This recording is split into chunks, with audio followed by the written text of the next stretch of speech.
Hey, it's concrete. We're still doing Vape Train. So on the viewer's choice, you guys wanted to see some chocolates. I figured, why not just do every chocolate that I have? So this is a whole bunch of Vape Train chocolates. I have their white chocolate base. I have Love. I have their chocolate base clear. I have their dark chocolate. I have their Swiss chocolate. And I have their chocolate mousse. So I didn't pay for the majority of these. I think the only one I bought is chocolate mousse. So shout out to Vape Train. We're going to start out with Vape Train's white chocolate base. We've already established in Vape Train, I don't quite know what base means. So far all of the bases I've tried have been more like modifiers. They haven't been the kind of thing that you can just grab and expect to work as a single flavor base. This definitely sort of follows that trend. So I do get a white chocolate out of this, and it's actually pretty good. It's a really promising white chocolate flavor. It actually kind of tastes like white chocolate, which is nice. TPA's white chocolate tastes like black pepper, and Flavor West's is super musty. This isn't either of those things. It's a very sweet, sort of waxy, rich, and fatty white chocolate. There's maybe just a little bit of like generic fruitiness to this, but it's really nothing out of line with white chocolate. I also maybe get a little bit of tanginess out of it. I wouldn't go so far as to call it sour, but between the sort of heavier sweetness here and that tanginess, it reminds me a little bit of like a cream cheese icing. This isn't just a straight white chocolate though. It's a white chocolate base. So there has to be something a little weird about it. So while I do get the white chocolate, and the white chocolate flavor here I really like, it's not particularly strong, and I'm definitely getting like some raw VG in the top notes. It isn't really cohering for me into a full-on white chocolate flavor. It's more of just that sort of cocoa butter and sugar base. With that said, I do think it could be a useful flavor. I think if you have a bakery or something else like kind of busy with a lot going on already, adding a little bit of this would actually give you like a little bit of white chocolate, probably enough for like a bakery profile. I think it's going to work really well with creams in general too, because a cream will kind of fill in the missing parts of this. You'll get like a little bit of white chocolate. It's not going to be like a spot on white chocolate if you add cream. It's going to be more like a white chocolate tinged cream, which is interesting in and of itself. Somewhat more interesting. So there's a lot of chocolate flavors out there that have plenty of cocoa, but don't have that kind of like fatty cocoa butter body to them. Vape Train suggests that you can kind of use this to bulk up a drier chocolate flavor, and it sort of works actually. It's not perfect, but I haven't really spent a whole lot of time like drilling down the exact details. I use this with Hankson's Australian chocolate, which good kind of cocoa heavy chocolate flavor, but it doesn't have that like fattier bottom end. And this actually was working pretty good. I think it was at like 1.5% of the Hankson Australian chocolate and 1% of this. It was definitely moving in the right direction. So I think with the right kind of balancing, you can use it to sort of bulk out sort of drier cocoa heavy chocolate flavors. Percentage wise, using this, I feel like if you're going to use it in that application with like the busier bakeries or whatever, you just want to use it for the white chocolate component in a busy mix. I think you probably take this up to about 3%. I mean, you can take it higher. It doesn't taste bad, but it doesn't really seem to add that much after you hit about that 3% plateau. If you're using it to more bulk up a like chocolate, 1% seems to work fairly well, maybe a little bit below. I think if you start adding too much, the chocolate kind of just doesn't taste right. It leans a little bit more towards that like creamy white chocolate, like cream cheese icing kind of vibe, and it doesn't really let the cocoa shine through. But overall, interesting. Next, I have Vape Train's Love. So what is Love? It's white chocolate. Basically, I think Vape Train has a more complex definition involving creamy undertones of milky goodness or something. But basically, I think what this flavor does is it takes that white chocolate base and it kind of fills it in with some more creams. End result really just tastes like a fuller white chocolate flavor than their white chocolate base. The white chocolate here itself actually seems really similar, if not identical, to their white chocolate base. I really do think it's just white chocolate base plus some creams. So it's still a fairly good white chocolate. It isn't musty. It doesn't taste like black pepper. Like there's some actual waxy body there. It's moving in a very promising direction. The creams, if they're supposed to be like overbearing, I don't necessarily get that. It doesn't really feel like a white chocolate cream. It's just enough cream for me to kind of pull it further together into a white chocolate flavor. That sourness or like that tanginess that I get from white chocolate base by itself kind of works here. It doesn't feel any more sour. It's not like butyric or anything. It just feels like a sort of mid-grade white chocolate flavor. I think the biggest drawback for me here, doesn't punch all that hard, which I get it. White chocolate's kind of a subtle flavor. It still struggles a little bit to come together for me, especially in a mix. If you do have like a fruit-based mix and you wanted like a fuller white chocolate with that creamer component, I feel like this is where that would land.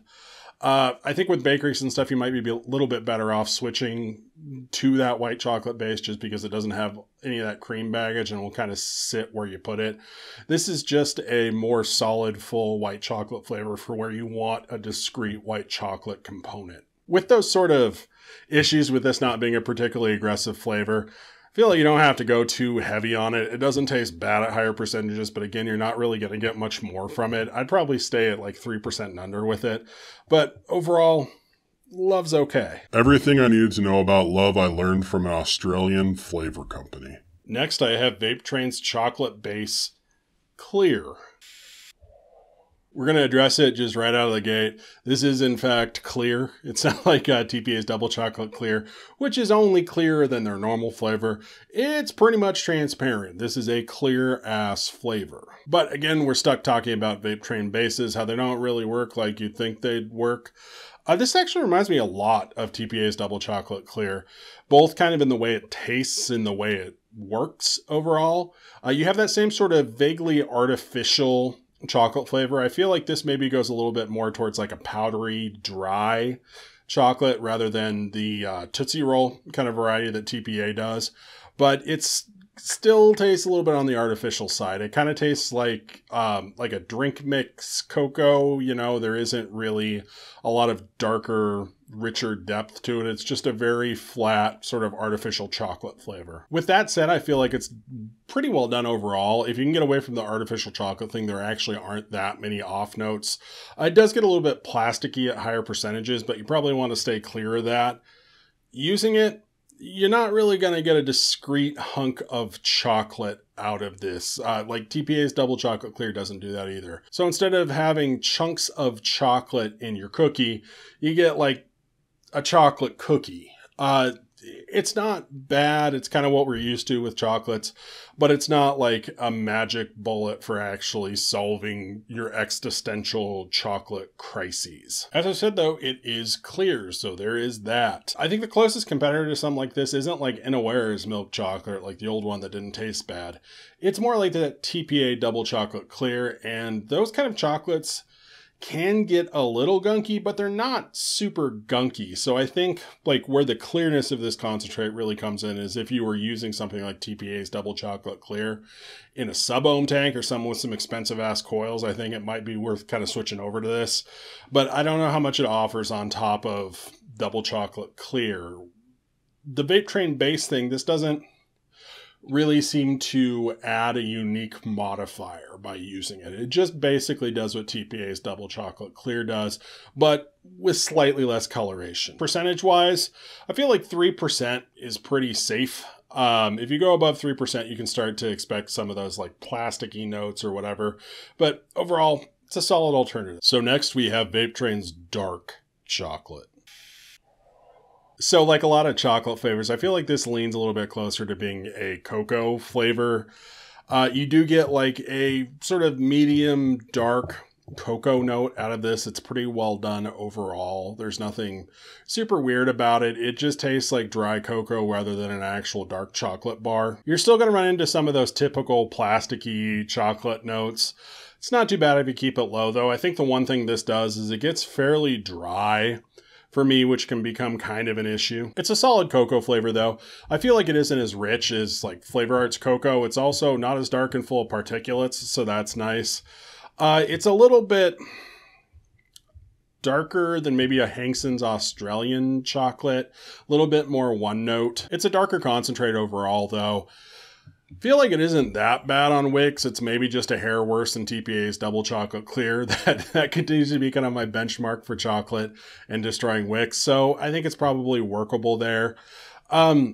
Percentages for dark chocolate flavors, really kind of hard to give you recommendations on, because there's how much you can add into a mix before it tastes weird, and then how much you're going to actually want in your mix before it starts to dominate. So I feel like with creamier mixes that can take some of this dark chocolate, you might be able to get away with like up to 3%. I feel like you'll miss most of the dryness and the plasticky notes there. But overall, it's going to take a lot of recipe balancing on your end if you just want like a dark chocolate accent. Next, I have Vape Train's Swiss chocolate. DIY YouTube in general has a fairly international audience, so I don't want to say anything that's going to unduly offend a nationality, but if this is what chocolate is like in Switzerland, I'm cool. I don't really want to go to Switzerland. This is a little rough. So just before we begin, if you want a Vape Train dark chocolate, just buy Vape Train dark chocolate. It's better than this. This has maybe a little bit darker of a cocoa note. It's still very dry, but I feel like the cocoa here pushes into almost coffee territory. It almost has like some burnt skunky notes to it. Doesn't really work out all that well. There is some like butteriness to this, which you'd usually expect with like a chocolate bar kind of thing. But with how dark that coffee chocolate kind of note is, it just clashes for me instead of like making it feel like an actual chocolate bar. The off notes here are really interesting. Bad, but interesting. So it has some of that typical like chocolate plastic thing. It's a little dry. It's just the dry cocoa. Tastes a little funky.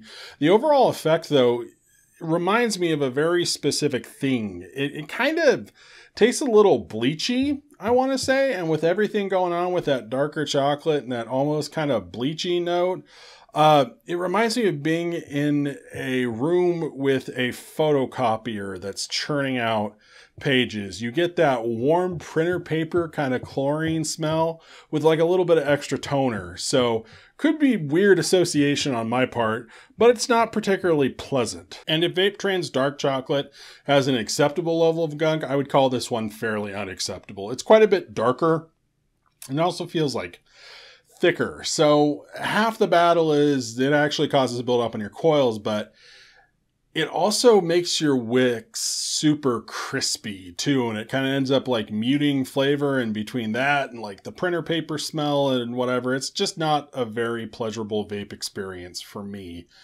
Concentration wise, I've tried this fairly low. I've tried this fairly high too. Doesn't really come together for me. If you were going to use it, I feel like the cocoa flavor itself isn't particularly overwhelming. It's just the overall package gets really strange. So maybe aim on the low side with this one if you're going to use it. Last for today, I have Vape Train's Chocolate Mousse. So this is my favorite Vape Train chocolate flavor that I've tried so far, and I'm willing to call it the best. So the chocolate here is really nice. Actually, it isn't quite creamy enough to be a milk chocolate as far as I can tell, but it's also not a dark chocolate. It tastes a little bit like a semi-sweet chocolate. There's some sweetness here. It's not cloying. It just really gets a good chocolate across. Off notes, it can get a little plastic at high percentages, but in most usable ranges, actually, I say it's a pretty true, like, semi-sweet chocolate flavor. It's very nice. The mousse thing is a little bit trickier for me. So a mousse is traditionally not like the quadruped with antlers, but like a dessert that has something whipped into a fairly light foam. I'm not picking up any sort of taste elements I'd expect if it was a mousse using like whipped cream or anything.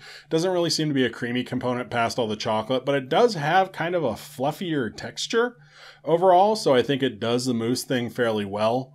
That texture is probably the biggest drawback for this flavor, actually, because I feel like it makes it a little bit hard to mix. It sort of limits you more towards creamy profiles. It's kind of a softer flavor and it's going to sink in to the stuff that you're mixing it with. The concentrate itself may be just a little bit dark. No major gunk problems though, not too much worse than like TPA's Double Chocolate Clear. Again, my standard for acceptable chocolate gunk. So it's good there. It's a better chocolate for like creams though, where you can really take advantage of that softness. You know, it's a good chocolate ice cream. Like it's the chocolate component in like a good chocolate ice cream, chocolate milkshake, that kind of thing. It has some competition from the chocolate off note in Devon Cream, but I do feel like this is a slightly like richer, deeper chocolate note. I think it's probably worth playing with if you are comfortable with some of the limitations. It's pretty good stuff overall. Concentration wise, again, it's a slightly dark chocolate flavor, so a lot of it's going to depend on your mix. Hard to give any real hard and fast recommendations. It does need a little bit of a steep, though. I will say that. It kind of settles down with a steep. 2% gives you a fairly strong chocolate accent, but even that might be overwhelming to some more delicate mixes. But you can take this up like to the 5%, 7% range for a primary or solo flavor if you're willing to let it sit around for a couple weeks. So that was the Vape Train chocolates that I have. Interesting. You know, I think that chocolate mousse, pretty tasty if you're cool with it being a softer flavor. Their dark chocolates, kind of marginal. I don't know. Not really mess around with those too much. The chocolate base clear, if you're super opposed to coil gunk, it's a good option for that kind of artificial chocolate flavor that you'd usually get from TPA's Double Chocolate Clear. Their white chocolates are good, but I just wish they punched a little bit higher. So overall, a fun time. We got more Vape Train coming up. Gonna bust through some of their vanilla creams, like their vanilla buttercream, their vanilla ice cream, that kind of stuff. Got some odds and ends to wrap up, their toffees. And after that, we're gonna do some back to basic stuff, which I'm honestly looking forward to. I did want to say though, if you wanted to check out the more detailed flavor reviews, you can go to my super professional website, tasteofconcrete.com. They will all be on there. Links will be down in the description. Did want to say thank you very much for watching. I really do appreciate it. I will catch you later.